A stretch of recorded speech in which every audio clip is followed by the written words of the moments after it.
A Brasília lá com Délio Rocha, que está no Supremo Tribunal Federal. O Supremo ontem foi o palco de uma decisão importante, os olhos voltados para o comportamento dos ministros, já que o placar foi bem apertado. A decisão coube, inclusive, ao presidente do Supremo Tribunal Federal de que crimes eleitorais relacionados a crime comum pode ser agora julgado pela Justiça Eleitoral. Délio Rocha, bom dia.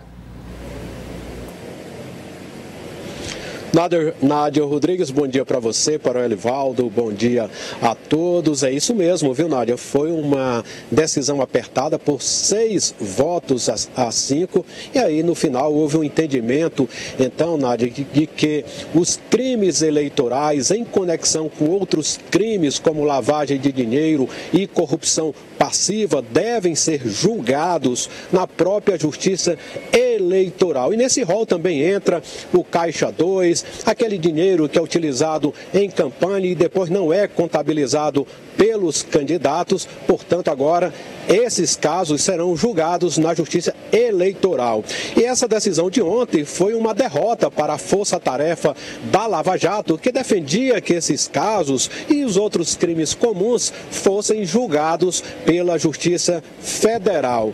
Nádia, ontem outra decisão aí do STF, o ministro Dias Toffoli, ele determinou que as fake news aí devem ser, então, agora combatidas de forma mais forte. Ontem ele até determinou a abertura de um inquérito para apurar o que ele chamou de notícias fraudulentas que vêm ofendendo os ministros do Supremo Tribunal Federal e ameaçando os seus familiares. Essa decisão de ontem aconteceu no mesmo dia em que o jornal Folha de São Paulo e vários outros veículos de comunicação noticiaram que simpatizantes do presidente Jair Bolsonaro estariam utilizando as redes sociais para fazer compartilhamento em massa de fake news, colocando aí a imagem, ameaçando o STF e queimando a imagem do Supremo Tribunal Federal. Nessa reunião de ontem, o ministro Dias Toffoli não fez qualquer referência sobre a origem dessas fake news, mas ele defendeu a necessidade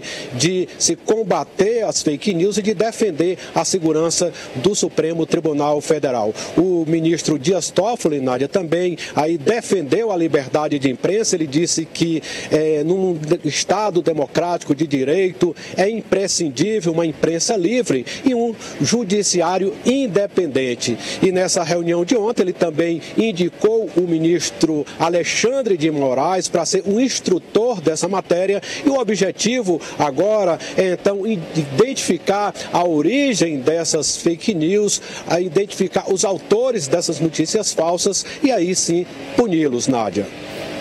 Délio, inclusive eu comentava aqui com o Elivaldo já um outro assunto, mas relacionado também ao Supremo, que o ministro Luiz Roberto Barroso decidiu, Elivaldo, mandar para a primeira instância alguns processos do ex-presidente Michel Temer. Perde o foro como presidente, tem algumas acusações importantes contra ele, inclusive de comandar um esquema dentro do MDB, envolvendo aquele caso do decreto dos portos também. Agora, a Procuradora da República, que já pedia, né, esse avanço do julgamento na primeira instância, conseguiu então esse envio através do ministro Luiz Roberto Barroso. O Supremo mantendo aí uma posição na área de destaque nessas decisões importantes, e foi correto, a meu ver, porque o ministro Barroso, ele entende exatamente o que determina a lei. Se perde o foro privilegiado, naturalmente que volta para as instâncias comuns da justiça. O judiciário tem todo um aparato que determina os julgamentos dos mais diversos casos. Bom, e o empresário Joesley Batista, Délio Rocha, mais uma vez foi denunciado pelo Ministério Público Federal junto com outros 2 ex-ministros petistas. Pois é, Nádia Rodrigues, mais uma vez o empresário Joesley Batista aí envolvido, citado em denúncias do Ministério Público Federal. Nesta ação, o Ministério Público denuncia 12 pessoas, incluindo aí o empresário Joesley Batista, e todos eles envolvidos ou supostamente envolvidos em irregularidades no Banco Nacional de Desenvolvimento Social, o BNDES. Também são acusados nessa ação os ex-ministros Guido Mantega e Antônio Palocci, que fizeram parte das gestões petistas, além de Luciano Coutinho, que presidiu o BNDES. E nesta ação, o Ministério Público Público Federal também pede o ressarcimento, a reparação de 5,5 bilhões de reais. Esse dinheiro, então, teria que ser pago aí pelos acusados e na contabilidade do Ministério Público Federal, aí esse montante foi dividido em duas partes. 1.086.000 seriam correspondentes aos prejuízos gerados, isso já com as correções feitas, e outros 3 bilhões e 74 milhões seriam aí então pagos a título de indenização por essas irregularidades que teriam sido cometidas por esses acusados. E o grupo, viu, Nádia, acusado de vários crimes de corrupção passiva, lavagem de dinheiro, formação de quadrilha e gestão fraudulenta. Portanto, eles vão ter muita coisa, tem muito o que responder aí na justiça por esse caso aí do BNDES. Nádia. Muito obrigada, Adélio Rocha, falando ao vivo de Brasília, trazendo aqui pra gente no Piauí essas notícias importantes, Elivaldo, que repercutem no Brasil inteiro. Uma ótima sexta, Adélio. Até logo mais no Jornal do Piauí. Elivaldo, vamos à última de hoje, por favor. Olha, Nádia, o ex-prefeito Silvio Mendes, mesmo afastado da política, tem dito que está se dedicando à família, às suas pescarias, um esporte que ele gosta muito de praticar, está fora da política, mas, vez por outra, lideranças políticas vão em busca do seu encontro, do seu apoio.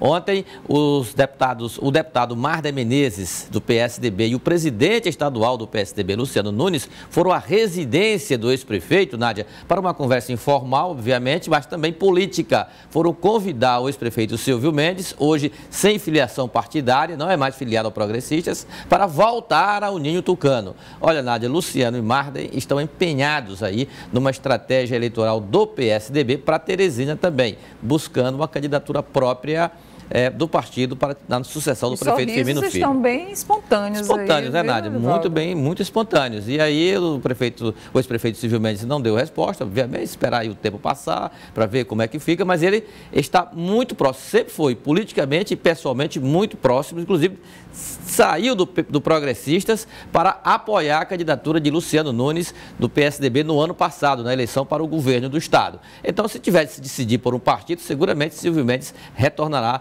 ao Ninho Tucano. Agora, saber que isso revela também, Nádia, que uma coisa é o PSDB estadual, a outra é o PSDB municipal sob o comando pelo prefeito Firmino Filho. Correto, concordo plenamente. Assina embaixo. Nas eleições municipais, quem manda é o diretório municipal. Municipal. Tem toda a autonomia e ontem mesmo o deputado Luciano Nunes disse que o protagonismo, o comando, a liderança será do prefeito Firmino Filho. Agora, Nádia, não seria um prejuízo, se isso vier a acontecer, um prejuízo muito grande à direção estadual e para um lado e a direção municipal para o outro, certamente, conforme eu falei ontem no Jornal do Piauí. Bom, Elivaldo, só para fechar aqui também, hoje tem a comemoração do aniversário do governador Wellington Dias, saiu a agenda do governador agora, ele vai fazer uma reunião, receber pessoas também para ajudar o Lar da Esperança. O aniversário vai ser um aniversário, uma festa beneficente em prol do Lar da Esperança, como ele tem feito nos últimos anos, né, que fica ali no bairro Pissarreira. E na agenda do governador, algumas audiências com parlamentares, deputado Mainha, Oliveira Neto também vai estar lá, Bessá vai estar hoje com o governador e deputado Temístocles também, às 5 horas da tarde. Exatamente. Pela agenda, o governador deflagra agora uma agenda de recomposição do seu governo, da sua gestão, da sua quarta gestão no Palácio de Karnak. E mais que isso, na conversa do final da tarde com Temístocles Filho, o governador vai tratar exatamente da celeridade da reforma administrativa que tramita na Assembleia. Ontem, Temístocles Filho garantiu, com todas as letras, a reforma será votada e aprovada no dia 30 de março. Obrigada, Elivaldo. Bom final de semana para você. E até segunda aqui no Notícia da Manhã. Forte abraço. E nesse final de semana tem Piauí que trabalha. Vamos ver aí os destaques do programa. As chuvas da região norte do Piauí transformam a paisagem nas fazendas. A Vitória, no município de Brasileira, é um bom exemplo. Pastos bem formados e o açude cheio completam o belo cenário que mistura natureza, pecuária, tecnologia. A novidade na fazenda é a ampliação da área plantada com milho.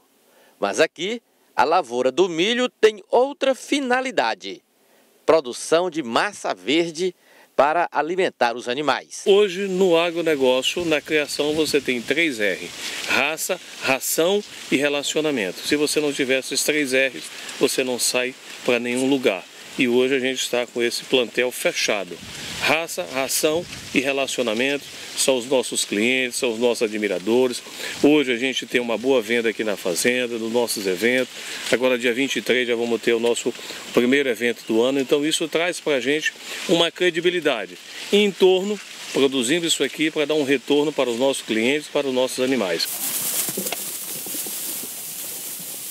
Piauí trabalha deste sábado às 7 horas da manhã, com reapresentação no domingo às 9 horas da manhã aqui na TV Cidade Verde.